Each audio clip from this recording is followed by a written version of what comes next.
character's meta rarely stands still as long as the game is being played.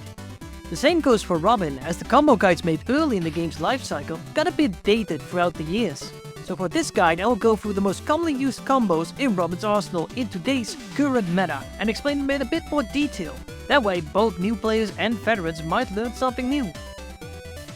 If this guide does well, I might end up making a sequel for the situational combos and setups, in the same format as this video, so make sure to comment, like and subscribe, once you finish the video guide that is.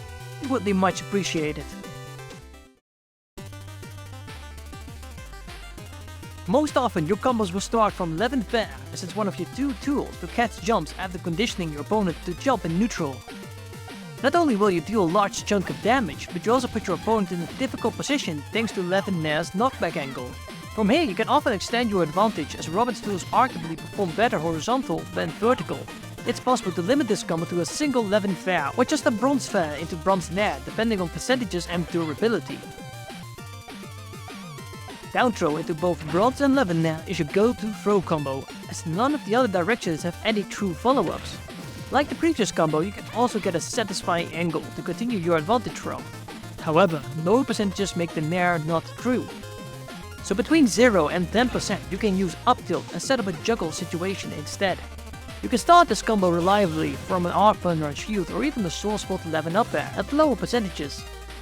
Finally, you can fit in 1 or 2 pummels for extra damage and to unsteal moves in your move queue, for stronger hits later on. This is your most damaging bread and butter combo. The downside is that it starts with an Arcfire, which is not easy to land against experienced opponents, especially to deal with DI some characters can effectively utilize to escape it.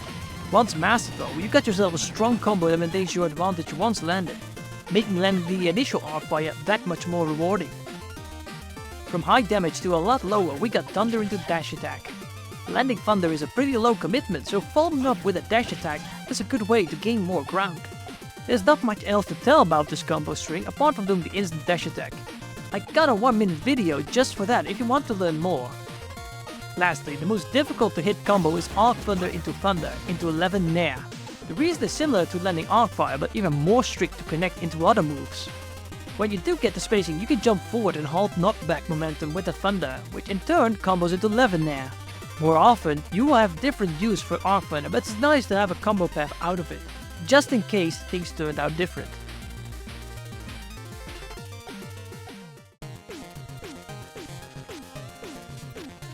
We already know about the damage route, but what about knocking out with it? Well, that is something this combo does quite early if done proper. Levin up air will be able to knock out earlier depending on how close Robin is to the upper blast zone. Meanwhile, Levin up smash might be a little bit easy to hit with, but KO less effective at lower percentages. And of course, a single Arcfire to Levin up smash will be enough if your opponent is already at a high percentage. A favorite of mine that worked even in Smash 4. I find myself letting these often enough out of a slingshot or simply when dropping down from a platform. Anyways, this combo will start KOing around 70% near the ledge, depending on who is used on, meaning it can do well to cover ledge get up options with proper timing. A personal favorite of mine and probably the easiest KO confirm input wise, though the percentages for this combo to work are more strict, as outside of the ranges result in Thoron missing without input from your opponent. The rule of thumb for this KO confirm is that most often you want to maintain a medium distance. The reason why is that you want to have the discarded item hit a bit later to account for the long startup animation for Thoron. That concludes the bread and butter combos I got to share for Robin. Let me know if you learned a thing or two, veteran or not. And if there are combos you think are missing, do let me know down in the comments.